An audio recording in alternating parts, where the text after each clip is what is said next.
তারেক রহমানকে অভিনন্দন জানালেন শাহবাজ শরীফ। জাতীয় পার্টিকে মানুষ প্রত্যাখ্যান করেছে, এটা আমাদের বড় বিজয়। আক্তার হোসেন। মামুনুল হককে হারিয়ে বিজয়ী ববি হাজ্জাজ, ভোটের ব্যবধান কত? কত ভোটে নাসির উদ্দিনকে হারালেন মির্জা আব্বাস? ভোট পুনর্গণনার দাবি এনসিপির। বাংলাদেশের ত্রয়োদশ জাতীয় সংসদ নির্বাচনে বিএনপির জোরালো বিজয়ের পর দলটির চেয়ারম্যান তারেক রহমানকে অভিনন্দন জানিয়েছেন পাকিস্তানের প্রধানমন্ত্রী শাহবাজ শরীফ।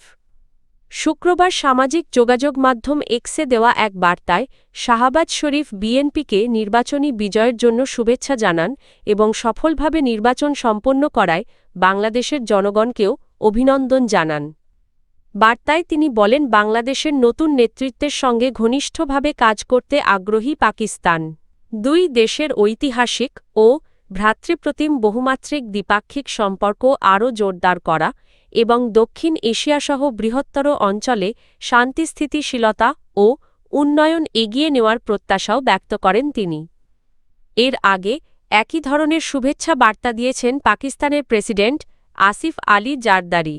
পর্যবেক্ষকদের মতে এসব বার্তা বাংলাদেশ পাকিস্তান সম্পর্কের ভবিষ্যৎ গতিপথে কূটনৈতিকভাবে তাৎপর্যপূর্ণ।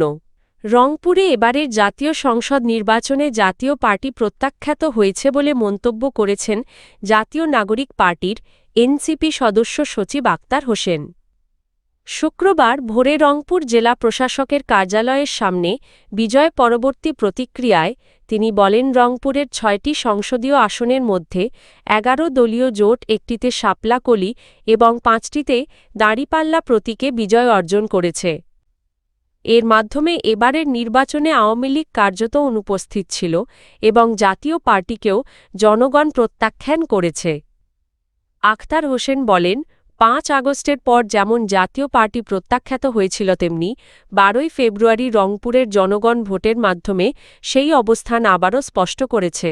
তিনি এই ফলাফলকে স্বৈরাচারের দোসরদের বিরুদ্ধে বড় বিজয় হিসেবে উল্লেখ করেন।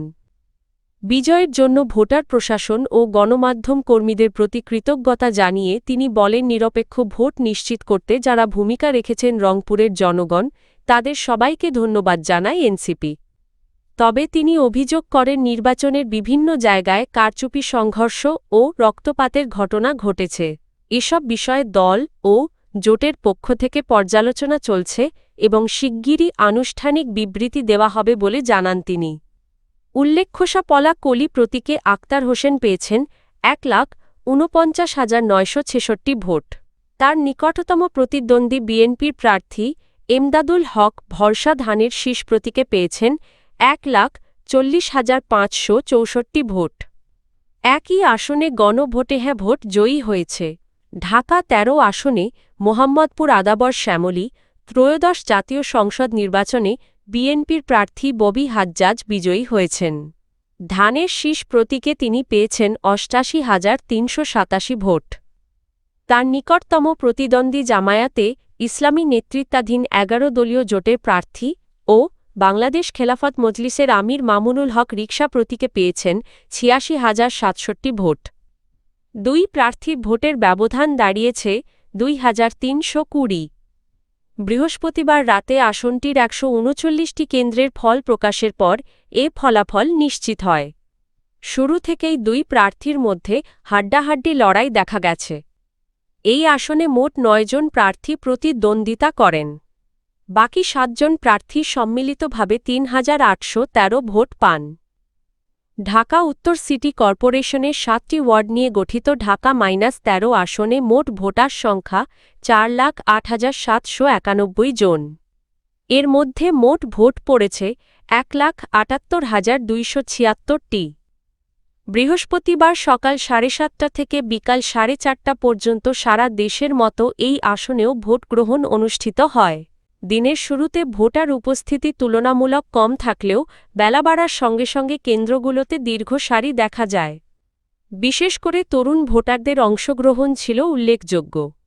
নির্বাচন কমিশনের তথ্য অনুযায়ী এবারই প্রথম সর্বোচ্চ সংখ্যক ৫১টি রাজনৈতিক দল জাতীয় সংসদ নির্বাচনে অংশ নেয়। এতে মোট প্রার্থী ছিলেন ২,০২৯ জন, যার মধ্যে নারী প্রার্থী ছিলেন ৮০ জন।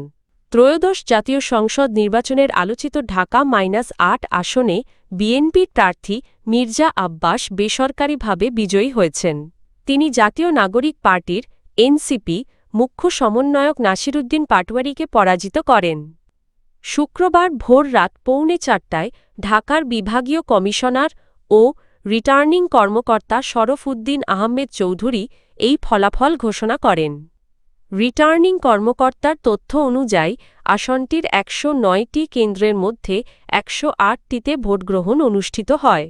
এসব কেন্দ্রে মির্জা আব্বাস পেয়েছেন ৫৬,৫৫২ ভোট। এর সঙ্গে ২,৮১৪টি পোস্টাল ভোট যোগ হয়ে তার মোট ভোট দাঁড়ায় ৫৯,৩৬৬। অন্যদিকে নাসিরুদ্দিন পাটোয়ারী কেন্দ্রভিত্তিক ভোটে পেয়েছেন ৫১,৫৭২ ভোট এবং পোস্টাল ভোটে পেয়েছেন আরও ২,৫৫৫টি। সব মিলিয়ে তার মোট ভোট হয় ৫৪,১২৭। ফলে ৫,২৩৯ ভোটের ব্যবধানে ঢাকা-৮ আসনে জয়ী হন বিএনপির প্রার্থী মির্জা আব্বাস। এই আসনে ইসলামী আন্দোলন বাংলাদেশের প্রার্থী কেফায়েত উল্লাহ হাতপাখা প্রতীকে পেয়েছেন ১,৪৩৬ ভোট এবং গণ অধিকার পরিষদের প্রার্থী মেঘনা আলম ট্রাক প্রতীকে পেয়েছেন ৬০৮ ভোট। নির্বাচন কমিশনের তথ্য অনুযায়ী ঢাকা-৮ আসনে মোট ভোটার ছিলেন ২,৭৫,৪৭৪ জন। মোট ভোট পড়েছে ১,২০,৪৮৪টি। এর মধ্যে ২,৮১৭টি ভোট বাতিল হয় এবং বৈধ ভোট ছিল ১,১৭,৬৬৭টি। বিভিন্ন ভোট কেন্দ্রে ষড়যন্ত্রের মাধ্যমে ফলাফল কারচুপির অভিযোগ করেছে জাতীয় নাগরিক পার্টি এনসিপি। দলটি সংশ্লিষ্ট আসনগুলোতে ভোট পুনর্গণনার দাবি জানিয়েছে। বৃহস্পতিবার দিবাগত রাত ২টা ২০ রাজধানীর বাংলা মোটরে এনসিপির কেন্দ্রীয় কার্যালয়ে আয়োজিত সংবাদ সম্মেলনে এসব অভিযোগ তুলে ধরেন দলটির মুখপাত্র ও নির্বাচন পরিচালনা কমিটির চেয়ারম্যান আসিফ মাহমুদ সজীব ভূঁইয়া। তিনি অভিযোগ করেন যে সব আসনে ১১ দলীয় জোটের প্রার্থীরা এগিয়ে ছিলেন, সেসব আসনে পরিকল্পিতভাবে ফলাফল ট্যাম্পারিং করে তাদের হারানোর চেষ্টা করা হচ্ছে।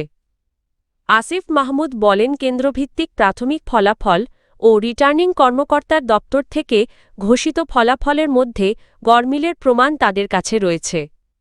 ঢাকার কয়েকটি আসনে চূড়ান্ত ফল প্রকাশের আগেই বিএনপি প্রার্থীদের বিজয় ঘোষণা করার ঘটনাকে তিনি মানসিক চাপ সৃষ্টি ও পরিস্থিতি প্রভাবিত করার চেষ্টা হিসেবে উল্লেখ করেন।